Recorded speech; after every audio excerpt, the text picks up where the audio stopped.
بسم اللہ الرحمن الرحیم۔ سب سے پہلے تمام دوستوں کو میری طرف سے السلام علیکم ورحمۃ اللہ وبرکاتہ۔ امید کرتا ہوں تمام دوست خیر و عافیت سے ہوں گے۔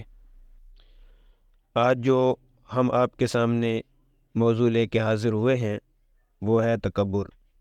انسان کا اپنے آپ کو افضل اور دوسروں کو حقیر سمجھنا تکبر ہے۔ انسان کی باطنی بیماریوں میں تکبر بہت بری اور بہت بڑی بیماری ہے۔ اس بیماری میں مبتلا شخص کو متکبر اور مغرور کہا جاتا ہے۔ اس طرح کا شخص گویا کہ خود کو دھوکہ دے رہا ہوتا ہے۔ تکبر کی 3 مختلف صورتوں میں سر فہرست اللہ تعالیٰ کے ساتھ خود کو شریک ٹھہرانا ہے، جیسے فرعون اور نمرود نے رب ہونے کا دعویٰ کیا۔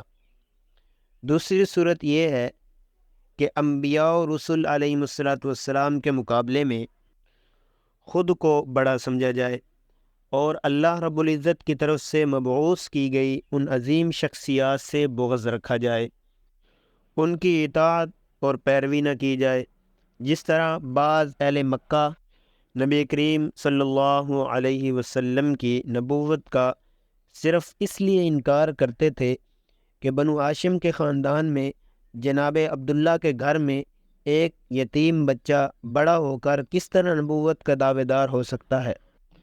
ان کا موقف تھا کہ نبوت کسی بڑے شہر میں کسی بڑے مالدار آدمی کا حق تھا۔ اس اعتراض کو قرآن مجید نے اس طرح بیان کیا ہے۔ وہ کہنے لگے، یہ قرآن کیوں نہیں نازل ہوا 2 بستیوں میں سے کسی بڑے آدمی پر۔ تکبر کی تیسری صورت یہ ہے کہ دوسرے انسان کے مقابلے میں خود کو بڑا تصور کیا جائے اور انسانی مساوات کے تصور کو بھی قبول نہ کیا جائے۔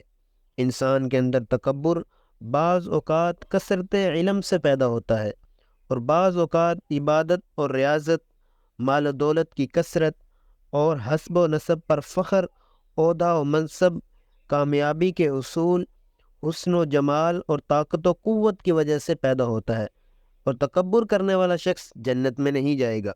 ارشاد باری تعالی ہے، تِلْكَ الدَّارُ الْآخِرَةُ نَجْعَلُهَا لِلَّذِينَ لَا يُرِيدُونَ عُلُوًّا فِي الْأَرْضِ وَلَا فَسَادًا وَالْعَاقِبَةُ لِلْمُتَّقِينَ، جس کا ترجمہ ہے کہ وہ آخرت کا گھر ہے جسے ہم نے بنایا ہے ان لوگوں کے لیے جو نہ زمین میں بڑائی چاہتے ہیں اور نہ فساد، اور نیک انجام پرہیزگاروں کے لیے ہے۔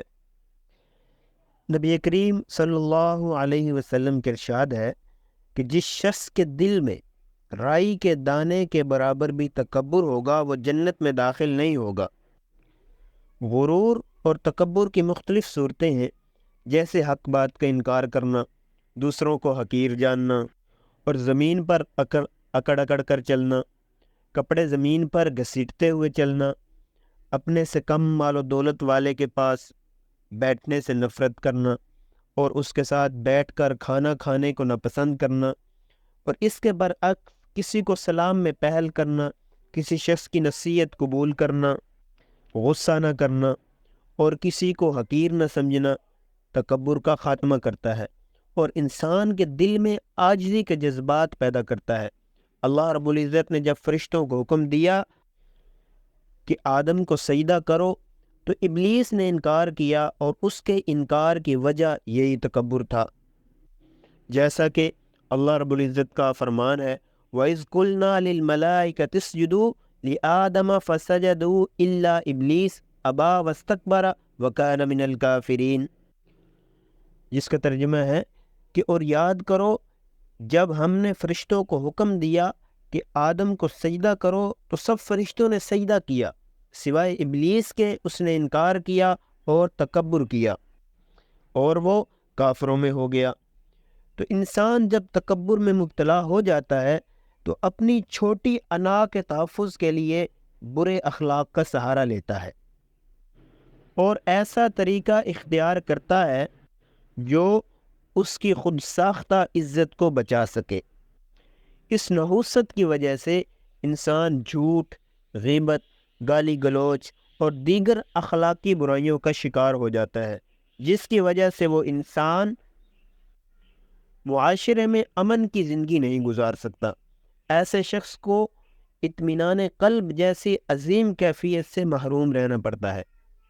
لا محالہ اس کا انجام دنیا اور آخرت میں ذلیل ہونا ہوتا ہے۔ متکبر آدمی اپنے قریب بیٹھنے والوں سے نفرت کرتا ہے، مریضوں اور بیماروں سے بھاگتا ہے، آدمی گھر کے کام کاج میں بھی حصہ نہیں لیتا۔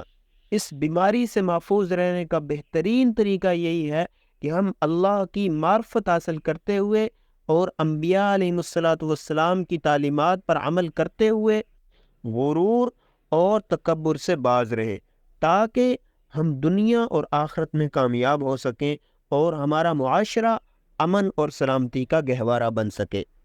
آخر میں اللہ رب العزت سے یہی دعا کروں گا کہ اللہ رب العزت ہمیں غرور اور تکبر سے بچتے ہوئے زندگی گزارنے کی توفیق عطا فرمائے۔